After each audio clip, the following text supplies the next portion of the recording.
We are the Joint Committee Against Null and Void Demand. We consist of 11 batches affecting nearly 900 plus government employees who are currently working for the state government. The basic purpose of the gathering or press conference today is to let the people know that we have also submitted a representation to the Honorable Chief Minister, and most importantly to educate the masses, especially the old and young people who are being misled and made to not told the entire reality about the null and void demand that is going on in the currently in the state. The main question that we are being asked today is why now? Why did we wait for 6 months to come out with this press conference? The most important thing to know is that we had complete faith in our government that they would do the just thing, just which is right. But since they have been forced to take consideration the demand for null and void, we have been forced to come and give our representation. That is the basic reason. And moreover, since we are government employees, just because someone is placing a demand before them, we don't think that we are responsible to give a reply or answer to them. So coming to the representation, mainly there are 4 points that we have submitted to the Honorable Chief Minister, and the same has been submitted to the Chief Secretary as well. I will give in brief those 4 points. Number 1 point is the demand for null and void. We are totally against this. The demand for null and void is being portrayed as something which will root out corruption from our system, from our state. But what we feel is that this null and void demand, in fact, it shields the perpetrators who were indulged in malpractices. It's meant to shield them. At the same time, it punishes those who are innocent. So we are totally against this demand for null and void. Second point is that this is against the principles of natural justice. As innocent people who are performing their jobs, we have the right to be heard, and we have the right of natural justice. For this, we will fight. Even if it's one employee who has to fight who is right, we will fight for it. Third is, this is a very bad precedent that is being set for the state. If mobs or protesters, they can force the government to toe their line, I think this is a very wrong precedent which is being set, and this will give rise to the vicious cycle of counter, now one group is demanding the demand of null and void, next year someone else will do. This will set a very wrong precedent which we are totally against it. Coming to the main crux of our briefing, we are in favor of a complete and proper thorough investigation which should be carried out. And for this, all the affected people, they have voluntarily submitted our self-declaration, whereby we have stated that we are open to any level of investigation which will come from the competent authority. For this, I would like to show you a sample of this. This is our self-declaration. This has been signed by all the affected employees, and we have submitted this to the Chief Secretary's office. I will just read out a particular line from this self-declaration. This is serial number 3, sorry. It is, I sincerely offer myself for any kind of investigation by the investigating agency and shall fully cooperate for the fair investigation in the ongoing cases. So this is a self-declaration that we have submitted to the Chief Secretary as well as the Honorable Chief Minister. So these are the main points that we have submitted in our representation. Taking advantage of today's press conference, I would like to thank all the CVOs, especially the Apex organization of the student, APPSC, which has seen the real motive and the main policy behind this demand of null and void, and they have been against the demand of null and void from the beginning. So we are very grateful to those who have placed trust on us and supported our cause from the very beginning, and we have complete faith in our investigation agency. there is rising demand that even the investigation, that the CBI is not working to its potential, but we have full faith on our premier investigating agency, and we are sure that they will bring this investigation to a rightful and fruitful conclusion. Towards the end, I would like to appeal to the masses, to our father, mother, to our brothers, sisters, and the younger youth who are supporting this cause of null and void, to try and understand the logic behind any decision they come up to. Like, there should be a rationality, there should be a logic to whatever you are doing. Even if you support, even if you come out in support of null and void, there should be a logical understanding. Without any logic, if you are supporting it, I think you should retrospect and try to understand what is the real demand behind this. And I would like to request all the CBOs who are just watching from the sidelines to come and go against this demand of null and void, because this is not only in our interest, but this is in the interest of the entire state, because with this everyone wins, even the future generation and us. Lastly, I would thank all the media friends, and I request them that they carry forward our message to the common public, to our brothers, sisters who are being misled, and let's have a sensible state which we can be proud of. Other aspects will be covered by my friend and colleague here. Thank you. जितने भी government employees जो competitive exams crack कर आता है और जो serving कर रहा है सोसाइटी को, उन गवर्नमेंट एम्प्लॉइज को कॉन्स्टिट्यूशन ऑफ इंडिया यानी हमारे देश का संविधान जिससे हमारा देश चलता है वो प्रोटेक्ट करता है, और जो हमारा देश का हाईएस्ट कोर्ट ऑफ अपील है the supreme court of India, उसका जजमेंट भी Joginder Pal versus others, Joginder Pal and others versus government of Punjab, उसमें क्लियरली आया हुआ है। तो आज हम यहाँ पे इस डर से नहीं कि हमारा जॉब खतरे में है किसी को अपील करने के लिए, नहीं, हम अगर आज यहाँ आया है तो ये बताने के लिए कि हम लोग चोर नहीं हैं।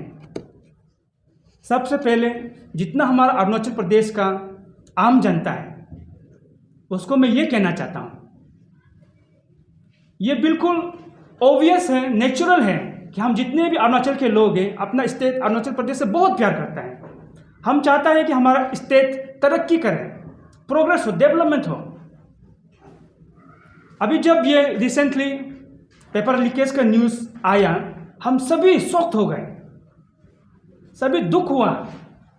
जितने भी ऑफिसर्स बोलो वो भी कहीं ना कहीं अपने तरीके से इस मूवमेंट को सपोर्ट किया, लेकिन अचानक से कुछ ऐसा एलिमेंट अपना वेस्टेड इंटरेस्ट के लिए बीच में नल एंड वॉइड घुसा दिया। ये जो नल एंड वॉइड है, इसके रहदार में 2014 से लेके आज तक जितने भी एग्जाम्स कंडक्ट हुआ वो सब आ रहा है, और उसमें जितने भी गवर्नमेंट एम्प्लॉयज है वो अफेक्टेड हो रहा है। इस बीच कंबाइंड कॉम्पिटिटिव एग्जामिनेशंस 3 बार कंडक्ट हुआ, 2014, 17 और 2021। इसके अलावा exams for doctors, teachers, junior engineers, AEs, agriculture development officer, horticulture development officer, कई सारे पोस्ट के लिए एग्जाम कंडक्ट हुआ। तो अगर देखा जाए तो 2000 या 3000 के आसपास गवर्नमेंट एम्प्लॉयज हैं। आज ये गवर्नमेंट एम्प्लॉयज हमारे ईटानगर के सेक्रेटेरिएट से लेकर करादादी कुरुंकुमे डिस्ट्रिक्ट जो कि चाइना के बॉर्डर में है वहाँ तक, और भूटान बॉर्डर तवांग से लेकर म्यांमार बॉर्डर तिराप चांगलांग तक अपना अपना पोस्टिंग प्लेसेस में सिंसियरली, ऑनेस्टली ड्यूटी कर रहा है। ऐसा इंटीरियर प्लेसेस में जहाँ पर रोड कनेक्टिविटी सही नहीं है, लाइट का भी प्रोविजन ठीक ठाक नहीं है, ऐसे डिफिकल्ट एटमॉस्फेयर में भी हमारा गवर्नमेंट एम्प्लॉयज लोग, टीचर्स लोग, डॉक्टर्स लोग अपने ड्यूटी को सिंसियरली परफॉर्म कर रहे हैं। ऐसे में इन गवर्नमेंट एम्प्लॉयज को अवॉइड करने की वजह अभी डिमांड आता है नल एंड वॉइड करो, नौकरी से निकाल दो। ये बहुत ही अनफॉर्चुनेट है। और कुछ ऐसा डिमांड आता है कि अगर आप जेन्युइन हैं, टैलेंटेड हैं, तो पहले आपने एग्जाम क्लियर किया, आज भी दोबारा से एग्जाम क्लियर कीजिए। हर एक चीज का समय होता है। सचिन तेंदुलकर, जिसको हम गॉड ऑफ क्रिकेट बोलता है, अगर आज हम उनको बोले, with due respect to him, अगर आज हम उनको बोले कि वर्ल्ड कप में इंडिया को रिप्रेजेंट करो, तो वो प्रैक्टिकली इम्पॉसिबल होता है। एंड में अपना जो एस्पिरेंस फ्रेंड है, भाई लोग, एस्पिरेंस बोलने से आज जो अरुणाचल प्रदेश में सिर्फ वो लोग नहीं, अरुणाचल के बाहर भी, गुवाहाटी में, दिल्ली में, कोलकाता में, बेंगलोर में कोचिंग्स लेकर अपने तरीके से प्रिपरेशन कर रहा है यूपीएससी के लिए, एपीसीएस के लिए।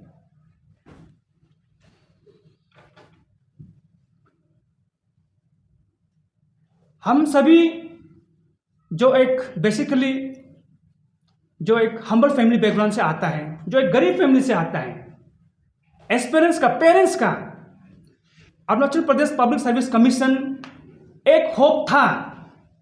आज अनफॉर्चुनेटली कुछ रीजंस हैं, कमीशन कोलैप्स है, नॉन फंक्शनल है, मरा हुआ है। ये हम सब के लिए बहुत ही दुखी का बात है। इसके बावजूद जितने भी एस्पिरेंट्स हैं, सबका होप आज भी कमीशन में है और ये होप कल भी रहेगा। अगर नल एंड वॉइड हुआ तो कमीशन का जो क्रेडिबिलिटी है, जो सैंक्टिटी है, वो बियॉन्ड रिपेयर डैमेज हो जाएगा। मैं एपीसीएस को, ये जो कंबाइंड कॉम्पिटिटिव एग्जामिनेशंस हैं, क्वालिफाई करने से पहले दिल्ली में 3 टाइम्स कंसेक्यूटिवली यूपीएससी प्रीलिम्स को क्वालिफाई किया। यूपीएससी एग्जाम्स में एवरी ईयर 11 से लेकर 12 लाख एप्लीकेंट्स होता है, लेकिन अल्टीमेटली जो फाइनली सिलेक्ट होता है 700 या 800। चलो इस बार 1100 के ऊपर पोस्ट चला गया। इसका रेशियो को देखने से टोटल नंबर ऑफ एप्लीकेंट्स से फाइनली 0.3% या 0.4% ही सिलेक्शन होता है। अरुणाचल प्रदेश का जो कंबाइंड कॉम्पिटिटिव एग्जामिनेशन है 2017 में 26,000 एप्लीकेंट्स था, लेकिन फाइनली 102 का सिलेक्शन हुआ। अभी 2021 में जो एग्जाम हुआ था कंबाइंड कॉम्पिटिटिव एग्जामिनेशन, उसमें भी 30,000 एप्लीकेंट्स था। कंपटीशन समय के साथ बढ़ता रहता है। आने वाले समय में ये 50,000 के ऊपर चला जाएगा। उसमें से फाइनली सिलेक्शन कितना होगा? 190। That means more than 99% unsuccessful रहेगा। अगर मान लो कि आज ये नल एंड वॉइड होता है, तो कल को ये 99.9% जो अनसक्सेसफुल कैंडिडेट है, वो उसमें से कोई 1-2 मार्क्स से छूटने वाला, या कोई किसी का अपना पर्सनल ग्रज होगा, जेलसी होगा, वो कोशिश करेगा मेरे प्रैक्टिसेस को ढूंढने के लिए उस एग्जाम्स में कुछ ना कुछ बहाना से एग्जाम को नलीफाई करने की कोशिश करेगा। इसका मतलब आने वाले समय में जो टॉपर्स होगा, इवन वो भी नल एंड वॉइड के डर में रहेगा। वो 5 साल 10 साल जॉब करते हुए भी उनका सर्विस सिक्योरिटी, जॉब सिक्योरिटी नहीं रहेगा। तो ये नल एंड वॉइड सिर्फ आज के लिए नहीं, फ्यूचर ऑफ अरुणाचल प्रदेश के लिए भी खतरा है।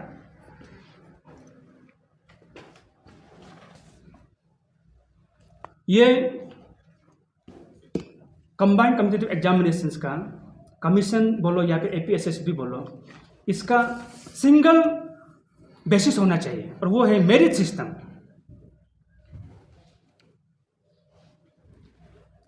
इस बार हमारा जितने भी डिस्ट्रिक्ट्स में अपना ड्यूटी परफॉर्म कर रहा है ऑफिसर्स लोग, जब से ये मूवमेंट स्टार्ट हुआ, सोशल मीडिया में, अपना ऑफिस वर्किंग एटमॉस्फेयर में भी एक तरह से मेंटल हैरेसमेंट को फेस कर रहा है। चारों तरफ हम सभी को एक ही कलर में पेंट कर दिया कि चोर है, पेपर को खरीदा है, ये गलत है। ऐसे माहौल में भी आज हमारे ऑफिसर लोग काम कर रहा है।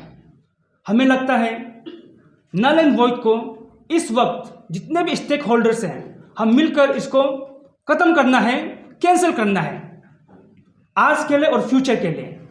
ताकि आज के समय में जितना गवर्नमेंट एम्प्लॉयज़ है वो भी अपने अपने पोस्टिंग प्लेसेस में टेंशन फ्री पब्लिक को सेवा कर सके। जय हिंद, जय अरुणाचल।